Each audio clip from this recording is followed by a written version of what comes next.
şans əsəri qarşılaşdıq. Mən çox şad oldum həqiqətən. Çindar şəhərinə gəlməyim əslində 10 ay oldu, artıq 10 ay oldu. Mən əslində gələn vaxtı çalışdım ki, Azərbaycanlıların olub-olmadığını araşdırım. Heç bir məlumat əldə edə bilmədim. Yəni mənə elə gəlir ki, mənim burada olduğum tək Azərbaycanlı mənəm. Əslində çox da darıxdırıcı deyil, çünki bura beynəlxalq şəhərdir. Bütün ölkələrdən gələnlər var. Okey, super. Buradan indi mənə sualların hamısı ilə bununla bağlıdır. Deməli, biz gəlmişdik universitetin tanıtımına, Azərbaycandan dəvət olunmuşuq.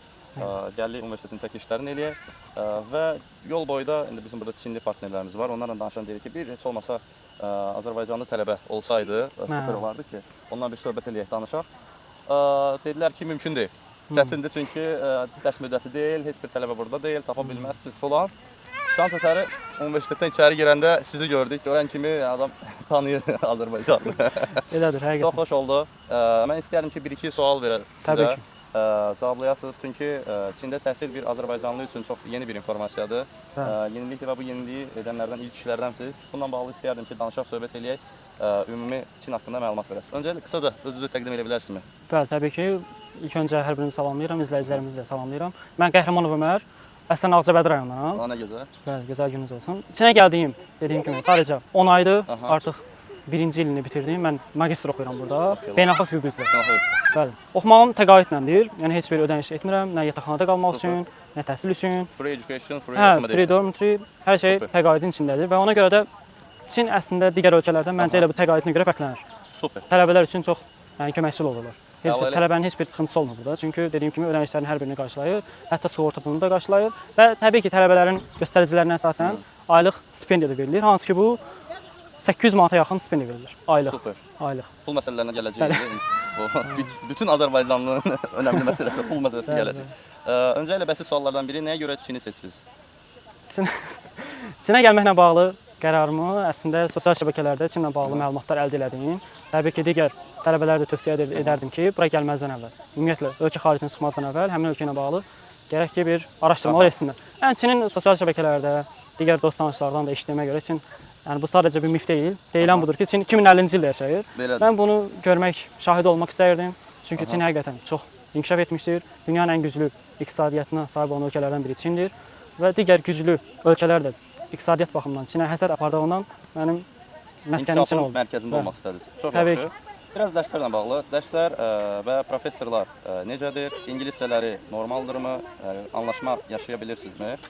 Bu birinci sual. İkinci sual, bütün eşitdiyim tələbələrdən narahatlıq, valideynlərin narahatlıq budur ki, bəs Çində ancaq Çinlilərdir, xaricilər yoxdur, heç kim ingiliscə danışa bilmir. O mühit necədir?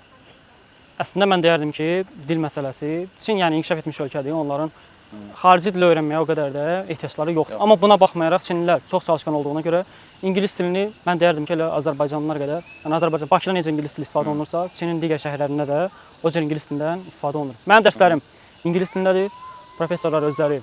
Yəni beynəlxalq tələbələrə adətən Çinli professorlar dərs deyir, amma hansı ki, onlar da ölkə xaricində təhsil almış professorlardır. Yəni onların ingilis dilisi təbii ki, öz sözünü demiş professorlardır, heç bir çətinlikləri yoxdur. Yerli gənclərdə biraz çətinlik ola bilər, amma onlar da. Yəni mən bura gəldikdə təbii ki, birinci səfərdə heç bir Çin dilində heç bir söz də bilmirdim. Bura gəldikdə onlar ingilis dilini başa düşürdülər və mənim anlaşmamda çox da çətinlik olmadı. Super, çox yaxşı. Bu narahatlığı da cavabladığımıza görə. Yataqxana məsələsi necədir? Yataqxana rahatdırmı? Ümumiyyətlə şikayətiniz varmı yataqxanada? Yataqxana ilə bağlı heç bir deyərdim ki, problem yoxdur. Ola da bilməz. Bəli, təbii ki. Çin əslində elə şəhərin dizaynından bəllidir ki, Çin infrastruktura xüsusən verir. Yataqxana da bu infrastruktura daxildir. Yəni rahatçılığı əladır. Təbii ki, bu da tələbənin göstəricisindən asılıdır. Çünki bəzi tələbələrə hətta tək otaq da verilir. Amma elə olsa olur ki, onun mütləq ən azı bir iki nəfər otaq yoldaşı olmalıdır. Amma yəni rahatdır. Heç bir problem yoxdur və təqaüdün içərisində daxildir yataqxana. Super. Bəs ümumiyyətlə qidalanma ilə bağlı problem yaşanırmı? Kantin necədir? Daha sonra halal yeməklər tapmaq mümkün olurmu? Yəni belə.